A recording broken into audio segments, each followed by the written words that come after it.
મુખ્યમંત્રી ભૂપેન્દ્ર પટેલ દિવાળીની તેમની શુભકામનાઓ પાઠવી સોશિયલ મીડિયા પર લખ્યું, અંધકાર પર પ્રકાશના વિજયના પ્રતીક આનંદ ઉલ્લાસના પર્વ દીપાવલીની આપ સૌને હાર્દિક શુભકામનાઓ। આ પર્વ સૌના જીવનમાં આ જ્ઞાનરૂપી અંધકારને દૂર કરીને જ્ઞાનરૂપી પ્રકાશનો સંચાર કરે તેમજ સુખ, શાંતિ અને સમૃદ્ધિ લાવે। સૌના મનમાં હકારાત્મકતાનો દિવ્ય પ્રકાશ સદૈવ પ્રજ્વલિત રહે તેવી પ્રાર્થના કરી।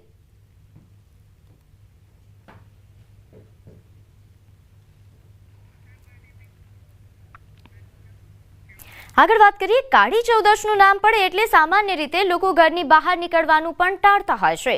ખાસ કરીને લોકો સ્મશાન કે તેની આસપાસથી પસાર થવાથી વાતથી પણ દૂર રહે છે। લોકોને એવું લાગે છે કે રાત્રે તંત્ર મંત્ર અને અંધશ્રદ્ધાનો માહોલ વધારે પ્રબળ બનતો હોય છે, પરંતુ આજે અમે તમને એક એવું સ્મશાન બતાવીશું જ્યાં કાળી ચૌદશની રાત્રે તાંત્રિકો નહીં પરંતુ બાળકો અને મહિલાઓ તેમજ વડીલો ફટાકડાની ભવ્ય આતશબાજી માણી રહ્યા હોય છે।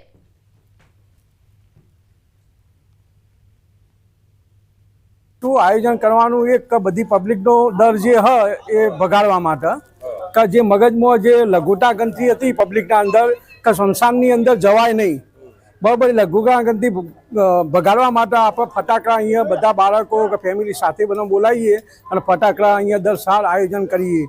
5 ગ્રુપ તરફથી આ જેનું જે આયોજન કર્યું, આ 5 ગ્રુપ ભેગા થઈને આ વખતે આતશબાજીનો પ્રોગ્રામ કર્યો છે। અને કાળી ચૌદશ એક દિવસ એવો છે કે લોકો સ્મશાનમાં જતા આજુબાજુમાં નીકળતા પણ ડરતા હોય છે।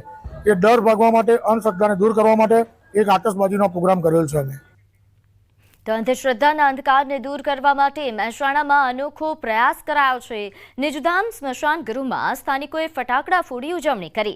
લોકોના મનમાંથી કાળી ચૌદશે ફેલાયેલો ભય દૂર કરવા માટે સ્મશાન ગૃહમાં કાળી ચૌદશની રાત્રે નાના બાળકો, મહિલાઓ અને વડીલો મોટી સંખ્યામાં એકઠા થયા છે અને ત્યારબાદ અહીં ભવ્ય આતિશબાજી કરે છે, જેથી સ્મશાનમાં જ મેળા જેવું વાતાવરણ સર્જાય છે। વર્ષ 2013થી આ રીતે સ્મશાનમાં લોકો એકઠા થઈને અંધશ્રદ્ધાને દૂર કરવાનો સફળ પ્રયાસ કરી રહ્યા છે।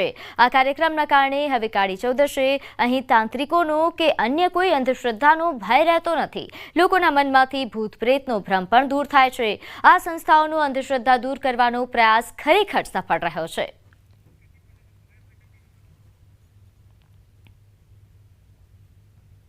તો મહેસાણા બાદ હવે સાબરકાંઠાની